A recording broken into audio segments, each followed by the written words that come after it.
नमस्कार प्रिय विद्यार्थियों, वीके नॉलेज इलेक्ट्रिकल में आप सभी का स्वागत है। आईटीआई के आपके सीबीटी एग्जाम होने हैं और फर्स्ट ईयर इलेक्ट्रिशियन वाले बच्चों के लिए हमने एक विशेष सीरीज स्टार्ट की थी जिसका नाम है परीक्षा में पूछे गए प्रश्न, यानी वो क्वेश्चन जो आपके एग्जाम में आते हैं। हम इसे दूसरी भाषा में मोस्ट रिपीटेड क्वेश्चन भी बोल सकते हैं।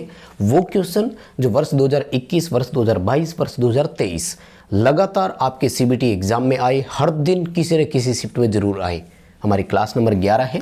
अगर इसी क्लास से जुड़े हैं तो निवेदन करूंगा कि समय निकालकर पिछली 10 क्लास को भी जरूर देख लेना। क्यों? क्योंकि पूरी उम्मीद है कि ये रिपीटेड क्वेश्चन आपके सीबीटी एग्जाम में इस बार फिर रिपीट हो सकते हैं। सो चैनल को पहले से ही कर लीजिए सब्सक्राइब, क्योंकि अगर इस क्लास से हमारे साथ जुड़े हो तो सीधी सी बात है प्रीवियस क्लासेस तो नहीं देखी। और चैनल पर प्लेलिस्ट बनी हुई है आईटीआई एग्जाम 2024 नाम से, उसमें हमने आपको जो 10 क्लासेस कराई वो देखना, प्लस साथ में आपको हमने टॉपिक वाइज 20 क्लासेस दी हुई है, उनको भी देखना। मॉडल टेस्ट की कराएं 75 क्वेश्चंस के सेट पूरे, उनको भी देखना समय निकाल कर। कुल मिलाकर के बात यह है कि प्लेलिस्ट में जाओ और जो चीज़ चाहिए वो मिलेगी आपको। अपने 75 क्वेश्चंस का मटेरियल हमने दे दिया। 100% नंबर यानी 150 में से 150 नंबर लेने हैं तो भाई प्लेलिस्ट की एक भी वीडियो को मत छोड़ना। आओ शुरू करते हैं। हाँ, चैनल को बिना सब्सक्राइब किए नहीं देखना है और प्लीज़ हो सके तो जितना इस क्लास को शेयर कीजिए ताकि अपने दोस्तों तक ये कंटेंट पहुंच सके। अब हो सकता है कि कुछ क्वेश्चन आपको इजी लगे, लेकिन मैं बता दूं इजी नहीं, ये मोस्ट रिपीटेड है। आइए शुरू करते हैं आज के प्रश्नों से। एक जानकारी और दे दूं, इस वीडियो के डिस्क्रिप्शन में लिंक दिया गया है, हमारा एंड्रॉइड ऐप डाउनलोड कीजिए। ऐप में आपके आईटीआई फर्स्ट ईयर के फ्री टेस्ट अवेलेबल हैं। फ्री टेस्ट आप उनको अटेंड कर सकेंगे, बस ऐप डाउनलोड करो, डिस्क्रिप्शन में लिंक है। साथ ही टेलीग्राम का लिंक दिया हुआ है, उसको भी ज्वाइन कर लेना। छोटे छोटे अपडेट टेलीग्राम पर देते हैं। इतना इंट्रोडक्शन काफ़ी है, आइए शुरू करते हैं। चालक का प्रतिरोध किसके व्युत्क्रमानुपाती है? देखो भाई, रेजिस्टेंस मोस्टली हम 4 कारकों से प्रभावित मानते हैं। अगर आप कहो तो मैं एक एक बताऊं तो प्रतिरोध लंबाई के यानी लेंथ के साथ सीधा समानुपाती है। रेजिस्टिविटी पदार्थ की रेजिस्टिविटी पर भी निर्भर करता है, मतलब नेचर ऑफ कंडक्टर बोल दो या नेचर ऑफ मटेरियल बोल दो। जैसे सोने का अलग होगा, चांदी का अलग होगा। अपन लंबाई क्रॉस सेक्शन सब अगर सेम कर देंगे तो भी सोने का अलग रहेगा और चांदी का अलग रेजिस्टेंस होगा। टेम्परेचर बढ़ने से कुछ ऐसे हैं जिनका रेजिस्टेंस बढ़ता है, कुछ ऐसे हैं जिनका रेजिस्टेंस घटता है, यानी एनटीसी पीटीसी दोनों है। कुछ ऐसे हैं जिन पर फर्क भी नहीं पड़ता, जैसे मैग्निन कॉन्स्टेंटन। ठीक है। क्रॉस सेक्शन एरिया इसके व्युत्क्रमानुपाती होता है, तो आपका यहाँ पर डी उत्तर हो जाएगा, क्योंकि इसने व्युत्क्रमानुपाती को इंग्लिश में इनवर्सली प्रोपोर्शनल बोलते हैं, याद रखना। ठीक है। स्क्वायर ऑफ इनवर्सली प्रोपोर्शनल पूछे ना तो वो डायामीटर ध्यान रखना। वर्ग के व्युत्क्रमानुपाती, रेजिस्टेंस और डाया दोनों में से एक ही बात है। त्रिज्या आ जाए, रेजिस्टेंस क्या, रेडियस सॉरी, डाया या रेडियस, त्रिज्या और व्यास दोनों में से कोई भी एक आ जाए। खैर, आपके सीबीटी एग्जाम में तो सीधे क्वेश्चन आएंगे तो आपको ज़्यादा एक्स्ट्रा सोचने की ज़रूरत नहीं है। क्वेश्चन दोबारा देख लो। प्रतिरोध किसके व्युत्क्रमानुपाती है? पदार्थ के अनुप्रस्थ काट क्षेत्रफल के। इतना याद रख लेना बस, ठीक है ना। मतलब क्वेश्चन पढ़ो और उसका ऑप्शन याद में रखो, इतने से काम चल जाएगा। हाँ, ABCD मत रटना प्लीज़, है ना, क्योंकि ABCD आपके एग्जाम में बदल जाते हैं। सीबीटी एग्जाम में ऊपर नीचे होती रहती है, राइट। आइए दूसरे सवाल पर। 240 वोल्ट RMS मान है, इसके लिए अधिकतम वैल्यू, अधिकतम को इंग्लिश में मैक्सिमम बोलते हैं और अपने दूसरी भाषा में इसका जो क्वेश्चन आता है या बोलने को अपन बोलते हैं तो वो बोलते हैं पीक वैल्यू इसको। माय डियर, अगर आपको पीक कैलकुलेशन निकालनी हो तो इसके लिए फॉर्मूला होता है कि जो आपका RMS मान है ना, उसको 1.414 से मल्टीप्लाई कर दो। अब यहाँ पर हमें RMS वैल्यू 240 दी है, 240 को 1.414 से मल्टीप्लाई करूँगा, आंसर आएगा 339.5। कैलकुलेशन करके मिलान जरूर कर लेना, क्वेश्चन सेम टू सेम आएंगे, इतना विश्वास दिला सकता हूँ। बस आप टाइम निकाल करके ये सारी क्लासेज अटेंड कर लो। सीबीटी एग्ज़ाम में एक एक क्वेश्चन की गारंटी है, कहीं बाहर नहीं जाएगा पेपर। बस आपको अच्छे से इनको कवर अप करना है, इसकी कैलकुलेशन करके मिलान जरूर कर लेना। ठीक है माय डियर स्टूडेंट, आपने इस वीडियो को अभी तक लाइक नहीं किया है, प्लीज़ वीडियो को लाइक कीजिए यार, बिना लाइक किए नहीं देखना है। लाइक हमारे लिए कर दो, क्योंकि हमें लाइक का बहुत फ़र्क पड़ता है। हम ये देखते हैं कि इतने लाइक्स आए, चलो ये है वो बच्चे जिनको क्लास पसंद आई। तो प्लीज़ अगर आपको क्लास अच्छी लगती है तो आप वीडियो को लाइक करेंगे। दोस्तों को भी शेयर कीजिए ताकि वो भी इसको देख सके। आइए सवाल पर, 3 फेज सिस्टम में यदि सक्रिय शक्ति 4 किलोवाट और आभासी शक्ति 5 केवीए है तो प्रतिक्रिया शक्ति की गणना कीजिए। देखो हमारे एसी में ना 3 पावर होती है, अगर आपका हो तो मैं आपको तीनों की एक्टिव वो यूनिट से बता देता हूँ। एक होती है वीए, इंग्लिश में बोलते हैं अपरेंट पावर, हिंदी में बोलते हैं आभासी शक्ति। एक होती है वाट, इंग्लिश में बोलते हैं एक्टिव पावर, हिंदी में बोलते हैं सक्रिय शक्ति। और एक होती है VAR, इंग्लिश में बोलते हैं रिएक्टिव पावर, हिंदी में बोलते हैं प्रतिघाती शक्ति या प्रतिक्रियाशील शक्ति। इन तीनों का एक त्रिभुज बनता है जिसे हम केवीए ट्राइंगल के नाम से जानते हैं या AC पावर ट्राइंगल के नाम से जानते हैं। अगर आपने क्लास में समय दिया है तो ये सबसे मोस्ट इम्पोर्टेंट चीज़ है। और आपको मैं बता दूं, फंडामेंटल इलेक्ट्रिसिटी AC का यही है। अगर किसी बच्चे को ये याद नहीं है ना तो बहुत परेशान होगा वो। अब आते हैं क्वेश्चन पर। VA ज्ञात करने के लिए फॉर्मूला क्या है? तो वाट की स्क्वायर प्लस VAR की स्क्वायर और दोनों का अंडर कर दो, ये VA ज्ञात करने का फॉर्मूला है। अब इस क्वेश्चन में हमसे वो क्या पूछ रहा है? VAR पूछ रहा है। अब इससे कोई फ़र्क नहीं पड़ता कि सबके आगे किलो लगा दो, तो ये वाली राशि आपकी अंदर जाएगी, यानी KVA का स्क्वायर माइनस किलोवाट की स्क्वायर और दोनों का अंडर, ये बन जाएगा नया फॉर्मूला। किलो अपनी तरफ से अपन लगा सकते हैं, मिली लगा दो, मेगा लगा दो, वो कोई बात नहीं, सबकी इकाइयाँ एक जैसी होनी चाहिए थी। तो अब इस फॉर्मूले में आपको मान रखना है, हल करना है। बताओ सवाल का तरीका समझ में आया क्या? वैल्यू रखेंगे तो हल कर देंगे। KVA देखो आपको 5 दिया हुआ है, किलोवाट देखो आपको 4 दिया हुआ है, दोनों का कर दो। कोई भी वैल्यू हो, इससे क्या फ़र्क पड़ता है? कोई ज़रूरी थोड़ी है 5 की जगह वो 15 दे देता। तो मैं आपको एक लाइन शॉर्ट में करवा रहा हूँ, ध्यान से समझिएगा। 5 की स्क्वायर कितना होता है? 25 माइनस किलोवाट दिया है 4, 4 की स्क्वायर कितना? 16। 25 में से 16 घटाया तो 9 और 9 का अंडर रूट निकाला तो 3। माय डियर, ये रहा आपका C ऑप्शन में। बताओ सवाल समझ में आया क्या? अब ये डिपेंड करता है एग्जामिनर पर। मान लीजिए इस बार वो आपको कंफ्यूज करना चाहे और आंकड़ा बदल दे तो कोई बात नहीं, बदलने दो। हमें तो ये फॉर्मूला याद है, वो जो पूछेगा हम कर देंगे। 3 फॉर्मूले बनते हैं।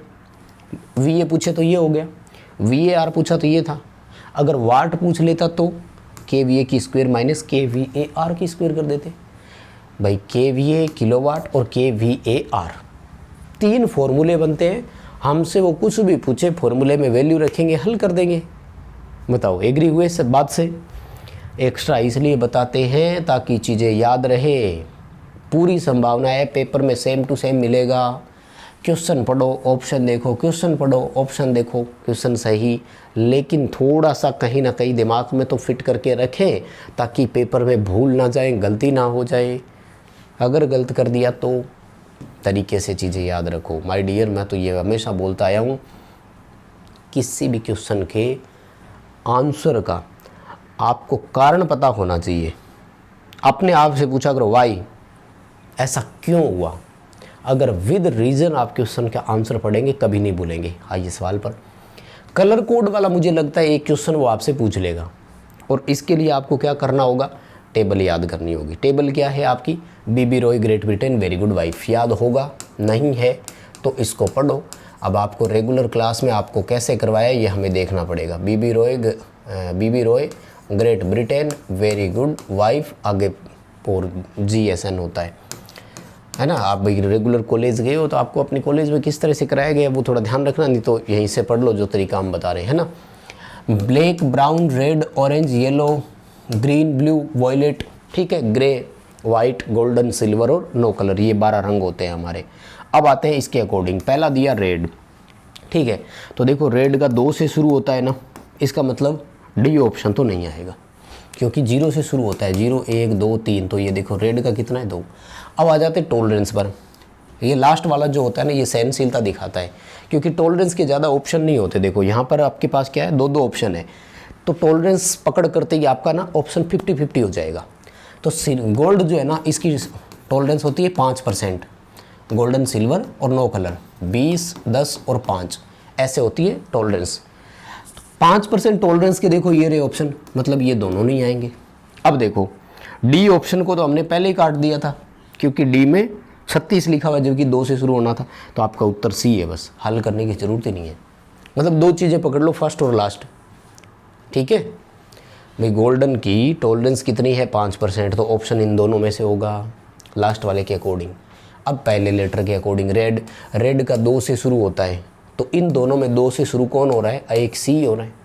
ये तो करने नहीं है, क्यों, क्योंकि टॉलरेंस 10% दे दी है ना, और ये 103 नहीं है, 10 की पावर 3 है ये, क्योंकि बीच में देखो आपका ऑरेंज है ना, ऑरेंज में 10 की पावर 3 होती है, मल्टीप्लाई करना है, यानी 100 से मल्टीप्लाई 1000 से मल्टीप्लाई करना था।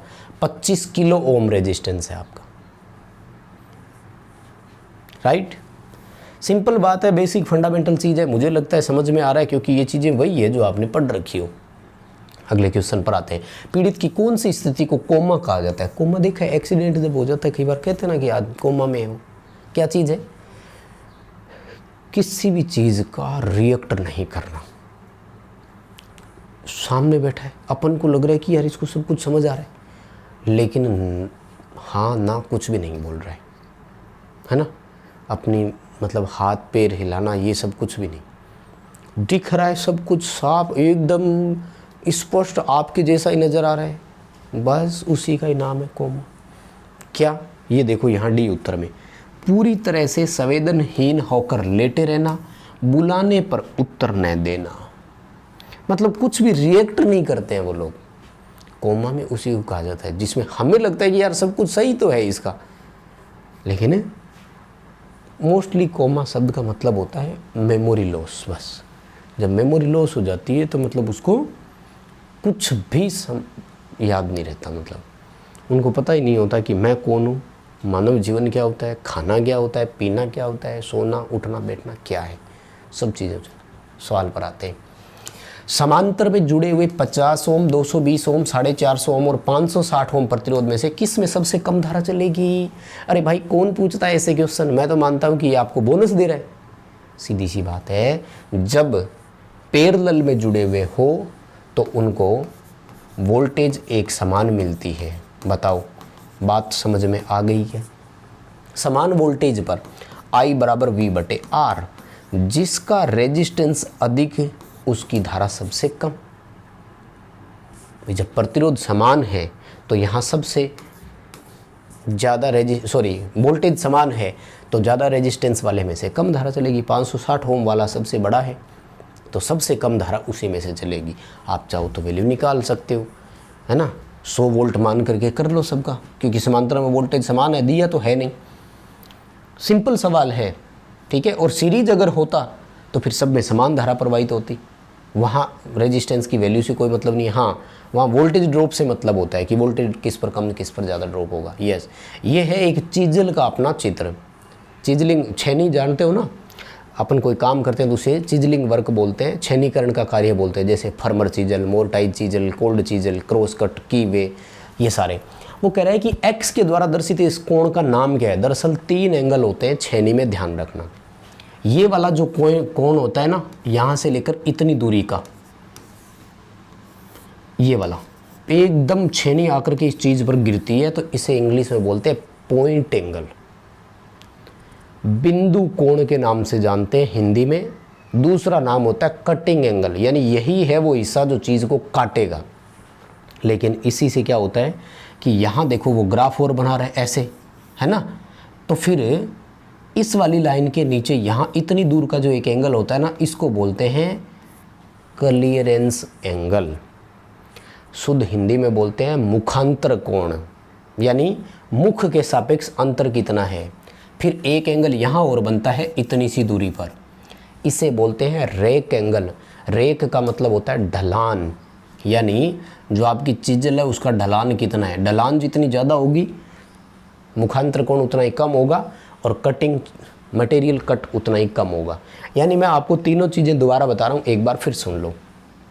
Rake angle, point angle, clearance angle. Point angle का दूसरा नाम है कटिंग एंगल, इसे कटिंग कोण के नाम से भी जानते हैं, जो कि मटेरियल काटने के लिए उत्तरदायी होता है। डिपेंड करता है मेटल कैसा है, मटेरियल कैसा है। लकड़ी है तो उसके लिए अलग होगा, ब्रास के लिए अलग होगा, कॉपर के लिए अलग होगा, चांदी के लिए अलग होगा, एल्युमिनियम के लिए अलग होगा, प्लास्टिक के लिए अलग होगा, ठीक है। तो अभी आपको क्या करना होगा, फिर यहाँ पर पॉइंट एंगल करना है, बिंदु कोण लिखेंगे, अगर इसकी जगह वो कंफ्यूज करके आपको बदल करके चीज़ें दे दे तो कटिंग एंगल भी कर देना।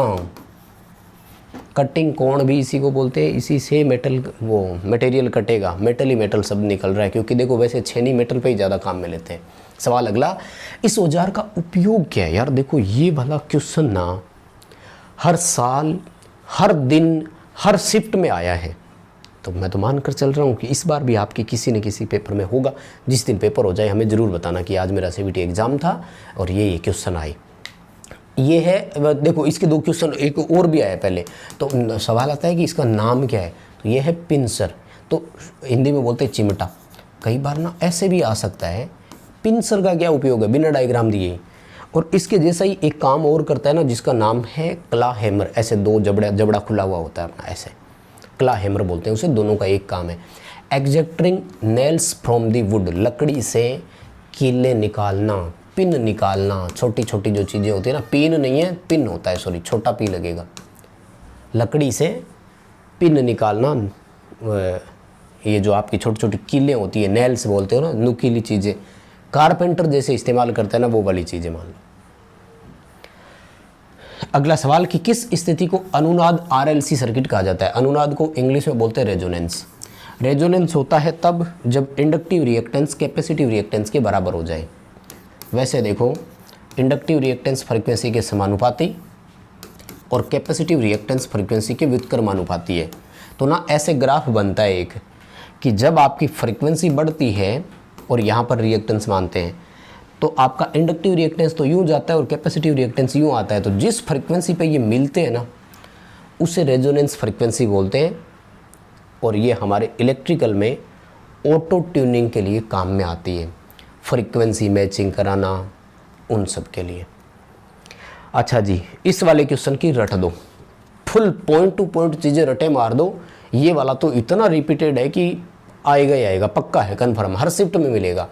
कैपेसिटर की कैपेसिटी ज्ञात कीजिए यदि 35 वोल्ट पर 5 कूलाम का आवेश सहन करता है। अब देखो इसमें से क्वेश्चन बनेंगे 2-3 भाई, तो हम चाहते हैं कि इस बार, क्योंकि अब क्लासेस देखो रिवीजन कराने का और नहीं हो पाएगी, ये रिवीजन ही चल रही है, टॉपिक वाइज पहले करवा चुके हैं, तो आपको क्वेश्चन एक साथ ही बताते हैं, सवाल पूछा जाएगा। तो पहले तो ये ध्यान रखना कि Q बराबर CV होता है कैपेसिटर के मामले में। Q का मतलब है चार्ज कूलाम में, C का मतलब है कैपेसिटी फेरेड में, V का मतलब है वोल्टेज वोल्ट में। अब यहाँ से एक सवाल पूछा जा चुका है कि कैपेसिटर की कैपेसिटी ज्ञात करने के लिए फॉर्मूला क्या है, तो C बराबर Q/V, एक तो फॉर्मूला आ गया। दूसरा अब वैल्यू पूछ रहा है, इसमें देखो इस तरह का एक न्यूमेरिकल आ गया, तो मान रख दो 0.5 कूलाम है, 35 वोल्ट है, 0.5/35 कैलकुलेशन करके मिलान कर लेना। माय डियर स्टूडेंट, आपका उत्तर यहाँ पर A होगा, 0.014। बताओ बात समझ में आई क्या? कंप्लीट ये क्वेश्चंस आए हैं, इस फॉर्मूले को अच्छे से याद कर लो। एक सीधा क्वेश्चन आएगा, एक न्यूमेरिकल आ सकता है, 2 क्वेश्चन की पूरी संभावना है। तो हम मान कर चलेंगे, है ना, कि पेपर में ये चीज़ें देखने को मिलेगी। और 2 जानकारी फिर दे ही रहा हूँ, लाइक तो प्लीज़ कर ही दिया होगा, डिस्क्रिप्शन में लिंक है, ऐप डाउनलोड करो, फ्री टेस्ट अटेंड करना है, टेलीग्राम जरूर ज्वाइन कर लेना, दोस्तों तक पहुँचाने का काम करेंगे प्लीज़, क्योंकि बच्चे सब्सक्राइब कर नहीं रहे हैं, वैसे ही क्लास को देखते जा रहे हैं। बस कर लो यार, फ्री है, सब्सक्राइबर में क्या लगता है। फ्लक्स घनत्व की इकाई, देखो एक क्वेश्चन मैग्नेटिक सर्किट में से यूनिट का जरूर पूछा जाएगा, तो फ्लक्स घनत्व की इकाई टेस्ला होती है। मैं आपसे पूछूंगा कि अगर टेस्ला ऑप्शन में नहीं हो तो इसके अलावा एक और यूनिट होती है, बताओ वो कौन सी है? जिस बच्चे को याद है कमेंट कर देना, साथ में ये भी पता लग जाएगा कि यहाँ तक क्लास को देख कौन रहा है। बहुत सारे बच्चे क्लास को पूरा देखते ही नहीं है, 5, 7, 10 मिनट देख करके बाहर हो लेते हैं। तो कौन कौन क्लास को पूरा देख रहा है ये ज़रूर बताना, कहाँ से देख रहे हो ये भी बताइए। अब मैं बता भी देता हूँ दूसरी इकाई, वेबर प्रति मीटर स्क्वायर होती है, ठीक है। वेबर किसकी इकाई है? मैग्नेटिक फ्लक्स की, ठीक है। और एम्पीयर टर्न किसकी इकाई है? MMF की, मैग्नेटोमोटिव फोर्स, चुंबक वाहक बल। इकाइयों वाला एक अच्छे से पढ़ लो यार, आएगा, पूरी संभावना है। देखो मैं तो ये मान कर चल रहा हूँ कि ज़रूर पूछा जाएगा। अच्छा यहाँ देखो 3 क्वेश्चन बनेंगे, इसमें से भी तीनों एक हाथ में बता दूंगा। तांबे के परमाणु के तीसरे कक्ष में कितने इलेक्ट्रॉन होते हैं? इसके सवाल आएंगे 3।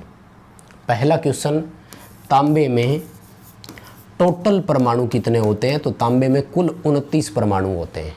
पहली चीज़ तो ये ध्यान रखना, सेकंड ऑप्शन ये आ सकता है कि इनका विन्यास कैसा होगा, वितरण का विन्यास कैसा होगा।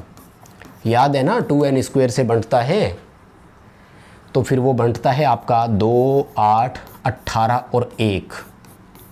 तो मोस्ट इम्पोर्टेंट क्वेश्चन आया, तांबे में संयोजी इलेक्ट्रॉन कितने होते हैं। वैलेंसी इलेक्ट्रॉन उनको कहा जाता है जो अंतिम कक्षा में होते हैं। तो यहाँ पर अंतिम कक्षा में आपको कितना नज़र आ रहा है, 1। तो तांबे में संयोजी इलेक्ट्रॉन कितने होते हैं, 1। इस क्वेश्चन के अकॉर्डिंग उसने तीसरी क्लास का पूछा है, तो 1, 2, 3 तीसरी क्लास में कौन है, थर्ड ऑर्बिट में 18 इलेक्ट्रॉन है। तो ये रहा उत्तर। पहले तो बताओ बात समझ में आ गई क्या, टोटल कितने, संयोजी इलेक्ट्रॉन कितने और थर्ड ऑर्बिट में कितने। 3 चीज़ें याद रखनी है। कॉपर के बारे में पूरी संभावनाएं सवाल आएगा, कॉपर की चालकता, एल्यूमिनियम की चालकता, वो भी क्वेश्चन बनते हैं। देखो क्वेश्चन तो अनंत है, लेकिन आएंगे वो जो हमने आपको क्लासेज में करवाए हैं। पढ़ लेना, क्लासेज कवरअप कर लेना प्लेलिस्ट में जाकर। सवाल देखो, 500 वाट का लैंप है, 5 घंटे चल रहा है, यूनिट की गणना करो। देखो यूनिट जो होता है ना, इसे हम kWh बोलते हैं। इसका मतलब होता है कितने किलोवाट की लाइट कितने घंटे आपने जलाई। अब क्वेश्चन के अकॉर्डिंग उसने हमें किलोवाट तो दिया नहीं, उसने तो वाट और घंटे दिया है। तो उसको कैलकुलेशन करके उसमें 1000 का भाग दे दो। किसी भी चीज़ में 1000 का भाग देने का मतलब होता है वो किलो में कन्वर्ट हो गई, यानी उसकी इकाई अब आप किलो लिख सकते हैं उसकी जगह। तो देखो वाट कितने, 500, घंटे कितने, 5, भाग देंगे, उत्तर आएगा 2.5 unit, 2.5 unit. Agree with answer. सवाल समझ में आया, तरीका समझ में आया। न्यूमेरिकल पर थोड़ा विशेष ध्यान दो ताकि सेकेंड ईयर में परेशानी ना आए। बहुत इंपॉर्टेंट चीज़ें हैं, समझना भी होगा। अच्छा, एक ये वाला topic, close excess current protection, core excess current protection, इन दोनों के रेटिंग फैक्टर याद रख लो, एक एग्जाम्पल याद रख लो, एक न्यूमेरिकल याद रख लो। 3 क्वेश्चन बनते हैं इस टॉपिक में से, पक्का आएंगे।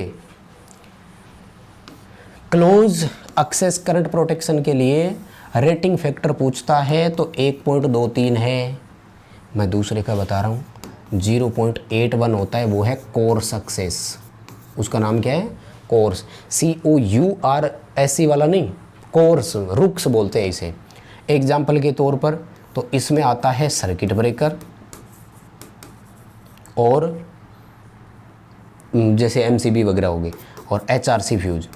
इसमें आता है आपका रिवायरेबल फ्यूज, और फिर रेटिंग फैक्टर से उसे मल्टीप्लाई करने वाला। जैसे 10 एम्पियर रेटिंग है तो ये तो 12.3 एम्पियर सहन करेगा, जबकि वो 8.1 एम्पियर सहन करेगा। बताओ सवाल से सहमत है कि नहीं। अभी इस क्वेश्चन का आंसर क्या करोगे, C 1.23 करना है, ठीक है। आ जाओ अगले सवाल पर। क्या रह गया, क्रॉस कट चीजल का क्या उपयोग है। छेनियों के सवाल आएंगे। मोर्टाइज का क्या है, लकड़ी में आयताकार होल करना। फर्मर चीजल का आ सकता है, सामान्य छेनीकरण कार्य के लिए होता है। क्रॉस कट चीजल क्या काम आती है, की वे बनाने के काम आती है। वैसे तो 2 है, कटिंग करव भी इसी से ही बनते हैं। अब क्या करें, जब दोनों ऑप्शन आ जाए तो इस ऑप्शन के साथ ही जाना है, रट लो। इस ऑप्शन के साथ ही जाना है, की वे बनाने के काम आता है। बताओ सवाल समझ में आए क्या। क्लास यहीं रोकेंगे। उम्मीद कर रहा हूँ कि बहुत अच्छे से क्लास आपको पसंद आई होगी। प्लीज़ वीडियो को बिना लाइक किए नहीं जाना है। चैनल को भी सब्सक्राइब कीजिए, दोस्तों से भी करवाइए प्लीज़। आप दोस्तों को क्लास सेंड करेंगे ना तो मुझे विश्वास है कि वो सब्सक्राइब कर लेंगे। और बहुत सारे बच्चे बिना देखे सब्सक्राइब किए बिना क्लास देख रहे हैं, तो प्लीज़ सब्सक्राइब कर लीजिएगा। बहुत धन्यवाद।